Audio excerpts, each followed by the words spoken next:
اب تم واپس آؤ یا نہ آؤ، لیکن رومیسا کے لیے مجھے مضبوط بننا ہے۔ اسی لمحے شاید پہلی بار وہ خود کو کمزور نہیں، مکمل محسوس کر رہی تھی۔ ایک ماں جو اپنے لیے نہیں، اپنی بیٹی کے لیے جیے گی۔ رومیسا کی پیدائش کو 1 مہینہ ہو چکا تھا۔ آمنہ بیگم اور دادی اماں اس کے گرد گھومتی رہتی تھی، ہر پل اسے گود میں لیے جھلاتی رہتی۔ گھر میں زندگی کی ایک نئی رمق نظر آنے لگی، لیکن وجدان کا رویہ ویسا ہی رہا۔ ایک دن یونیورسٹی میں وجدان کی ملاقات ماریہ سے ہوئی۔ ایک کیفے میں بیٹھے وہ دونوں پہلے کی طرح آرام دہ نہیں تھے، گفتگو میں بے ربطگی تھی۔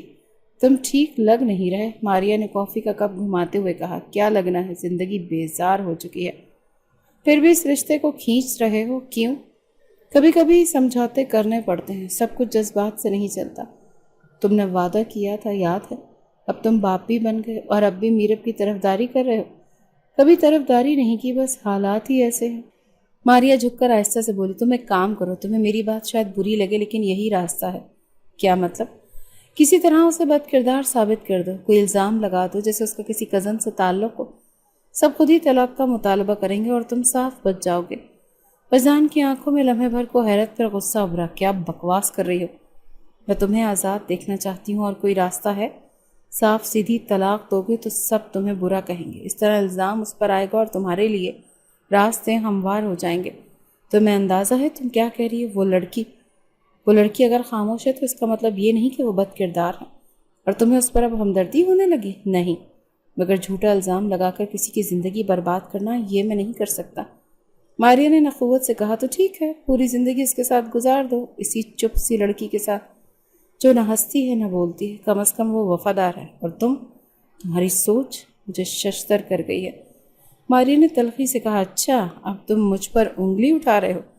میں بس یہ سوچ رہا ہوں کہ جس لڑکی کو میں ہمیشہ سمجھدار اور مخلص سمجھتا رہا، وہ اتنی گری ہوئی سوچ بھی رکھ سکتی ہے؟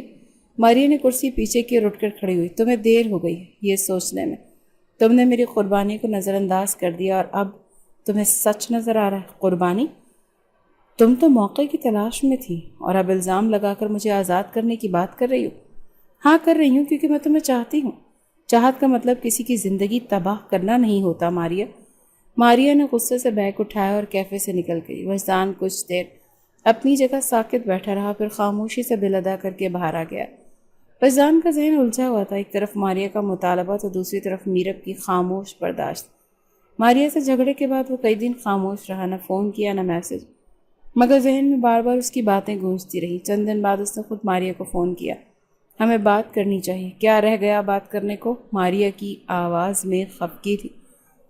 ابھی بہت کچھ باقی ہے، کل شام 6 بجے پرانے ریسٹورانٹ میں آ جانا۔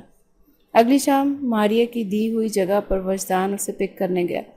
وہ دونوں اپنے پسندیدہ ریسٹورانٹ پہنچے۔ ماریہ نے گاڑی سے اپنا پرس اٹھایا اور وجدان کے ساتھ اندر چلی گئی۔ جیسے ہی ٹیبل پر بیٹھی اسے یاد آئی کہ اس کا موبائل گاڑی میں رہ گیا۔ فون۔ ماریہ پیچھے مڑی۔ ارے میرا موبائل شاید اندر رہ گیا، میں لاتا ہوں، تم کچھ آرڈر کرو۔ وجدان وہاں سے اٹھا اور گاڑی کی طرف گیا۔ فرنٹ سیٹ سے موبائل اٹھایا، لیکن اس کے ذہن میں کچھ اور خیال آیا۔ گاڑی میں بیٹھ کر اس نے فون ہاتھ میں لیا۔ ماریہ کا فنگر پرنٹ پہلے سے سیٹ تھا۔ اس نے انگلی اسکرین پر رکھی اور فون ان لاک ہو گیا۔ تھوڑی دیر تک وہ فون کا ہوم پیج دیکھتا رہا، پھر واٹس ایپ کھولا۔ سب سے اوپر ایک چیٹ تھی۔ عرفان۔ میسج تھا۔ کل رات تمہارا میسج پڑھ کر نیند نہیں آئی، اگلی ملاقات کب؟ وجدان کے چہرے پر ایک عجیب سا سکوت چھا گیا۔ اس نے نیچے اسکرال کیا۔ ایک اور چیٹ۔ ریحان۔ میسج تھا۔ پچھلی بار کافی ہاٹ لگ رہی تھی تم، اگلی بار زیادہ وقت نکالنا۔ مزید چیٹس۔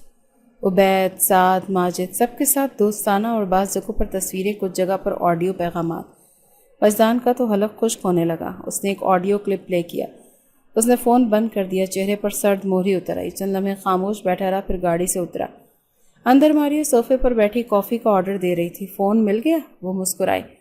وجدان نے فون اس کے سامنے رکھا۔ ہاں مل گیا، شکر ہے، یہ فون ہی میری جان ہے۔ پتہ ہے جان بھی لے سکتا ہے۔ کیا مطلب؟ ماریہ نے چونک کر دیکھا۔ کچھ نہیں، بس خیال آیا۔ وجدان نے پرسکون انداز میں کہا۔ اب مجھے واپس اتنی جلدی؟ ہاں، کچھ سوچنا ہے، کچھ بدلنا ہے، کل ملیں، دیکھتے ہیں۔ گاڑی میں واپس بیٹھ کر اس نے لمبی سانس لی۔ باہر کی روشنیوں میں چمکتے چہرے اس کے سامنے اندھیرے ہو گئے۔ گھر پہنچ کر کمرے میں داخل ہوا۔ میرب بیٹی کو گود میں لیے سلا رہی تھی۔ آپ آ گئے، کھانا گرم کر دوں؟ نہیں، رومیسا سو گئی، ابھی سونے والی ہے۔ آج وہ بہت پیاری لگ رہی ہے۔ میرب نے چونک کر دیکھا، کچھ کہنے لگی مگر چپ رہ گئی۔ وجدان کرسی پر ہاتھوں میں سر رکھ کر بیٹھا رہا۔ آج وہ پہلی بار کسی دکھ کو اپنے اندر سے محسوس کر رہا تھا، لیکن یہ دکھ کسی اور کے رویے کا نہیں، اپنی عقل پر بھروسے کا تھا، اور یہ احساس شاید اب اسے بدلنے پر مجبور کرنے والا تھا۔ اگلی صبح وجدان کی آنکھ بہت دیر سے کھلی۔ نیند کے دوران بھی رات کی باتیں دماغ میں گردش کرتی رہی۔ ماریا کے موبائل کی چیٹس، وہ آڈیو کلپس، وہ پیغامات، سب ایک ایک کر کے ذہن پر ہتھوڑے کی طرح برسنے لگے۔ فون اٹھا کر ماریا کو کال کی۔ اس نے فوراً سے فون اٹھایا جیسے انتظار میں ہو۔ ہیلو وجدان، تم ٹھیک ہو؟ ہمیں مزید بات نہیں کرنی چاہیے، یہ سب ختم ہونا چاہیے۔ کیا تم مذاق کر رہے ہو؟ نہیں، میں سنجیدہ ہوں، ہم بہت آگے نکل آئے ہیں، غلط سمت میں۔ بس تم بھی باقی مردوں کی طرح نکلے، جب کام نکلا تو محبت، وعدے سب بیکار۔ محبت اگر اتنی سچی ہوتی تو تمہیں اتنے عرفان، ریحان اور عبید یاد نہ رہتے۔ فون پر خاموشی چھا گئی۔ تم نے میرا فون چیک کیا؟ ماریا کی آواز اب کانپ رہی تھی۔ ہاں، اور اب مجھے مزید کچھ جاننے کی ضرورت نہیں۔ وجدان پلیز، میں تم سے محبت کرتی ہوں، وہ صرف باتیں تھیں، دل تو تم سے لگا ہے۔ محبت لفظوں میں نہیں، عمل میں نظر آتی ہے۔ تم جو ہو میں دیر سے سمجھا ہوں، لیکن اب مزید دیر نہیں کر سکتا۔ فون بند کر کے وجدان کچھ دیر ساکت بیٹھا رہا، پھر آہستہ سے دروازہ کھولا اور نیچے آنگن کی طرف گیا۔ آمنہ بیگم صوفے پر بیٹھی رمیسا کو گود میں لے کر کھیل رہی تھی۔ دادی اماں قریب بیٹھی دعائیں پڑھ رہی تھی۔ امی، آمنہ نے چونک کر بیٹے کو دیکھا۔ خیریت؟ اس وقت بس یوں ہی کچھ دیر رمیسا کے پاس بیٹھنا چاہتا ہوں۔ آمنہ نے بچی اس کی گود میں دے دی۔ وجدان نے اسے گود میں لیا، پہلی بار گہری نظر سے دیکھا۔ چھوٹے ہاتھ، نرم بال، بند آنکھیں۔ یہ تمہاری بیٹی ہے بیٹا، اللہ کی نعمت، تمہیں کچھ بدلنا ہوگا، آمنہ نے دھیرے سے کہا۔ وجدان نے اس بات میں سر ہلایا۔ دوپہر کے وقت جب وہ کمرے میں داخل ہوا تو میرب کتاب پڑھ رہی تھی۔ اس نے دروازے کی آواز سنی، نظریں اٹھائیں اور پھر دوبارہ کتاب کی طرف متوجہ ہو گئی۔ بات کرنی ہے تم سے، وجدان نے کہا۔ جی، میں ماریا سے بات ختم کر چکا ہوں۔ اچھا، تمہیں شاید یقین نہ آئے، لیکن اب مجھے اپنی غلطیاں سمجھ آ رہی ہیں۔ میرب نے کتاب بند کی، گہری سانس لی اور پھر آہستگی سے بولی، وجدان، میں بھی آپ سے کچھ کہنا چاہتی ہوں۔ کہو، مجھے طلاق دے دیں۔ وجدان نے پلکیں جھپکائیں، جیسے سنا ہوا یقین نہ آ رہا ہو۔ میں سب کو یہی کہوں گی کہ فیصلہ میرا تھا، آپ پر کوئی الزام نہیں آئے گا، اور میں جائیداد بھی آپ کے نام کر دوں گی۔ وجدان کو ایسا لگا جیسے زمین رک گئی۔ یہ سب کیوں؟ کیونکہ میں مزید اپنی بیٹی کو ایک ایسے ماحول میں نہیں پالنا چاہتی جہاں عزت صرف جائیداد سے مشروط ہو اور رشتہ صرف خاموشی پر قائم ہو۔ میں بدلنا چاہتا ہوں، لیکن کیا جو کچھ بیت چکا ہے وہ بدل سکتا ہے؟ آپ نے جو تانا بیٹی کی پیدائش پر دیا، جو سلوک میرے ساتھ کیا، کیا وہ وقت لوٹا سکتا ہے؟ نہیں۔ وجدان نے نگاہیں جھکا لی۔ اسی لیے کہتی ہوں بہتر ہے ہم الگ ہو جائیں، آپ کی زندگی بہتر ہو جائے گی اور مجھے شاید سکون مل جائے۔ سکون؟ تم کبھی خاموش نہیں رہی اس فیصلے سے۔ وجدان، میں پہلے کئی سال خاموشی میں گزار چکی ہوں، اب بولنے کی ہمت آئی ہے، پلیز بس یہ ایک کام اور کر دے میرے لیے۔ وجدان نے لمبی سانس لی اور دیوار کے ساتھ ٹیک لگا لی۔ تم چاہو تو طلاق دے دوں، لیکن تمہارا سامنا کیسے کروں گا؟ میں وہ انسان رہا ہوں جس نے تمہیں زندگی بھر کے لیے تلخی دے دی۔ آپ کا سامنا نہیں چاہیے، صرف رہائی چاہیے، میرب نے دھیمے اور واضح الفاظ میں کہا۔ کمرے میں خاموشی چھا گئی، صرف رمیسا کی آواز دور سے آ رہی تھی جو آمنہ کی گود میں ہنس رہی تھی۔ وجدان نے دروازے کی طرف دیکھا، پھر آہستہ سے بولا، مجھے سوچنے دو، شاید تمہارے الفاظ ہی میرے ضمیر کی آخری دستک ہیں۔ میرب نے کچھ نہیں کہا، وہ جانتی تھی اب کچھ باتیں صرف خاموشی میں مکمل ہوتی ہیں، اور آج وہ خاموشی دنیا کے دونوں کے درمیان بول رہی تھی، اور پہلی بار وجدان اسے سن رہا تھا۔ کمرے میں سناٹا تھا، ماحول کچھ بدلا بدلا محسوس ہو رہا تھا۔ وجدان کرسی پر بیٹھا، ہاتھوں میں چائے کا کپ تھامے ایک ہی بات پر سوچے جا رہا تھا، وہ الفاظ جو میرب نے کل کہے تھے، طلاق، رہائی، سکون، اس کے دماغ میں بار بار گونج رہے تھے۔ وہ جانتا تھا اب فیصلہ صرف الفاظ کا نہیں، عمل کا تھا۔ اسی سوچ کے ساتھ وہ اگلی صبح جلدی جاگا۔ ناشتے کی میز پر سب حیران رہ گئے جب اس نے پہلی بار خود جا کر میرب سے پوچھا، تمہارے لیے کچھ خاص بنواؤں؟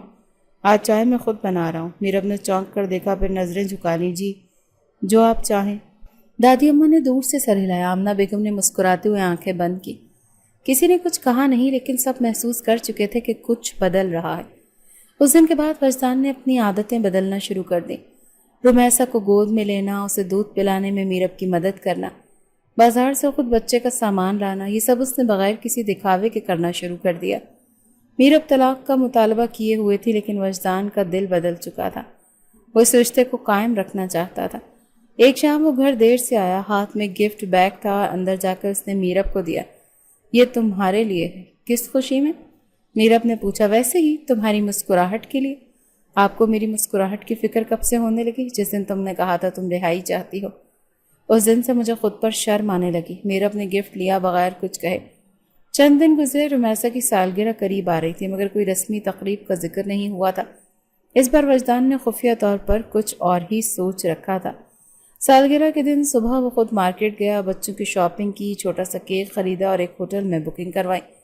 رات کو آ کر میرب سے بولا، چلو تمہیں اور رمیسا کو باہر لے کر جا رہا ہوں۔ کہاں؟ بس چلو نا، سرپرائز ہے۔ میرب نے ہچکچاتے ہوئے رمیسا کو تیار کیا اور خاموشی سے گاڑی میں بیٹھ گئی۔ ہوٹل کے پرائیویٹ ہال میں روشنی مدھم تھی، کیک، غبارے اور نرم موسیقی کا اہتمام تھا۔ ایک چھوٹی میز پر رمیسا کے نام کی شمع روشن تھی۔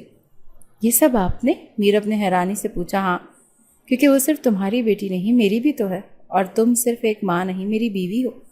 کیک کاٹنے کے بعد وجدان نے رمیسا کو آمنہ بیگم کے حوالے کیا، جو پہلے سے وہاں موجود تھیں۔ پھر میرب کو لے کر ہال کے ایک الگ گوشے میں جا بیٹھا۔ میں جانتا ہوں میری ایک معافی تمہارے زخموں کا مرہم نہیں بن سکتی، لیکن میں چاہتا ہوں کہ تم صرف ایک موقع اور دو، اور مجھے خود کو بہتر بنانے کا۔ وجدان، وقت گزر چکا، ہم دونوں کے درمیان جو ہو چکا وہ نہیں مٹ سکتا، لیکن سدھارا تو جا سکتا ہے۔ میں تمہیں عزت دوں گا، وہ سب دوں گا جو تم نے کبھی مانگا بھی نہیں، اور جو آپ نے لیا، سکون، خاموشی، عزت نفس، میں وہ سب لوٹانا چاہتا ہوں۔ یہ کہتے ہوئے اس کی آواز رند گئی۔ اس نے اپنی جیب سے ایک چھوٹی سی چین نکالی جس میں رمیسا کا نام کندہ تھا۔ یہ تمہارے لیے نہیں، ہماری بیٹی کی نشانی ہے۔ جب بھی تم اسے دیکھو تمہیں میرا آج کا وعدہ یاد آئے گا۔ میرب خاموشی سے چین پکڑتی ہے، آنکھوں میں نمی تیرنے لگتی ہے۔ پہلی بار اس کا دل چاہتا ہے وہ اسے آواز سے نہیں، سکون سے جواب دے۔ کیا مجھے یقین کرنا چاہیے؟ نہیں، مجھے ثابت کرنے کا موقع دو۔ یقین تو خود ہی ہو جائے گا۔ رات دیر تک وہ تینوں ہوٹل میں بیٹھے رہے۔ رمیسا نیند میں جھولتی رہی اور وجدان اپنی زندگی کے سب سے خاموش اور مکمل لمحات کو محسوس کرتا رہا۔ واپسی پر گاڑی میں مکمل خاموشی تھی، مگر یہ خاموشی اب بوجھ نہیں تھی، بلکہ ایک نئی شروعات کی علامت بن چکی تھی۔ گھر پہنچ کر میرب دروازہ کھولتے ہوئے بولی، میں چین سنبھال کر رکھ لیتی ہوں اور آپ اپنے وعدے سے سنبھال لیجیے گا۔ وجدان نے مسکرا کر اس بات میں سر ہلایا۔ کہانی کے اس موڑ پر وہ دونوں اپنے ماضی کو لے کر شرمندہ تو تھے، مگر مستقبل کے لیے تیار بھی، اور یہی قبولیت ان کے رشتے کی اصل بنیاد تھی۔